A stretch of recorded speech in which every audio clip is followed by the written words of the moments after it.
হাইলাকান্দি জেলার লালা রাজীব ভবনে লালা ব্লক কংগ্রেসের উদ্যোগে অনুষ্ঠিত হল এক গুরুত্বপূর্ণ সচেতনমূলক সাংগঠনিক সভা। সদ্য প্রকাশিত খসড়া ভোটার তালিকা ঘিরে এই সভার আয়োজন করা হয়। শুক্রবার লালা রাজীব ভবনে লালা ব্লক কংগ্রেসের উদ্যোগে 15টি মণ্ডল নিয়ে সচেতনমূলক সাংগঠনিক সভা অনুষ্ঠিত হয়। এসএআরের প্রথম ধাপের পর প্রকাশিত খসড়া ভোটার তালিকায় রাজ্য জুড়ে লক্ষাধিক বৈধ ভোটারের নাম বাদ পড়ার অভিযোগ ঘিরে সভায় বিস্তর আলোচনা হয়। এসআর ফার্স্ট স্টেপ শেষ হওয়ার পরে খসড়া ভোটার লিস্ট বাইর হয়েছে। আর আজকে আপনারা জানেন সমস্ত আসামে 4,35,000 লিগ্যাল ভোটার, জেনুইন ভোটারের নাম কাটা হয়েছে, যাতে এই যে আমাদের লালা ব্লকের অন্তর্গত 15টা মণ্ডল আছে, 15টা মণ্ডলের আন্ডারে প্রত্যেকটা বুথের ভোটার লিস্ট আমরা আজকে প্রত্যেক বুথ কমিটির প্রেসিডেন্টকে আমরা দিয়েছি, যাতে কেউর কোনো বৈধ ভোটার যাদের নাম কাটা হয়নি, কোনো বাইরের থেকে কোনো ভোটারের নাম যাতে অন্তর্ভুক্ত হয়নি, ওইগুলা দেখার জন্য বিএলএ বুথ কমিটির প্রেসিডেন্ট এবং মন্ডল প্রেসিডেন্ট এদেরকে নিয়ে আমরা সভা করেছি, সচেতনতা সভা আজকে এটাই। আর আজকে নতুনভাবে আমরা এপিসিসির নির্দেশ মতো এখানে একজন আব্দুল মোমিন বড়বইয়া লস্কর, ওনাকে আমরা লালা ব্লকের ওয়ার্কিং প্রেসিডেন্ট হিসাবে নিয়োগ দিয়েছি আজকে।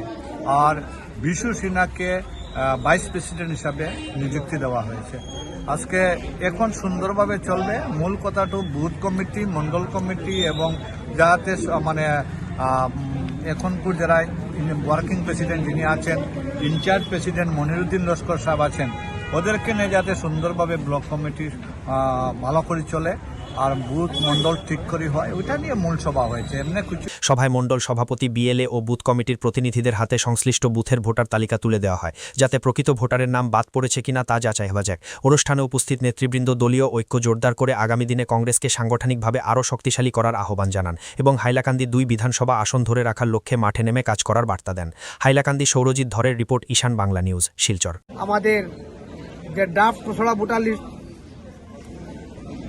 পাবলিক হয়েছে, সেই ভোটার লিস্ট নিয়ে আজকে আমাদের মণ্ডল, বুথ কমিটি এবং বিভিন্ন আমাদের বিএলএ সবাইকে নিয়ে আজকে এই সভা করা হয়েছে, যাতে আমাদের এই ভোটার লিস্টে কোনো ভুল ভ্রান্তি, কোনো জেনুইন মানুষের নাম কাটা হয়েছে বা কোনো নতুন মানুষের নাম নথিভুক্ত হয়েছে, এইসব নিয়ে পুঙ্খানুপুঙ্খানুভাবে আলোচনা হয়েছে এবং আমাদের ভোটার লিস্টগুলা মণ্ডল প্রেসিডেন্টদের হাতে তুলে দেওয়া হয়েছে।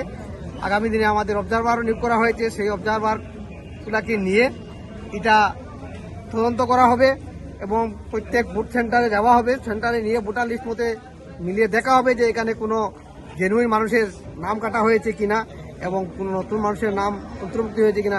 এটাই আজকের মূল উদ্দেশ্য ছিল আজকের এই মিটিংয়ে।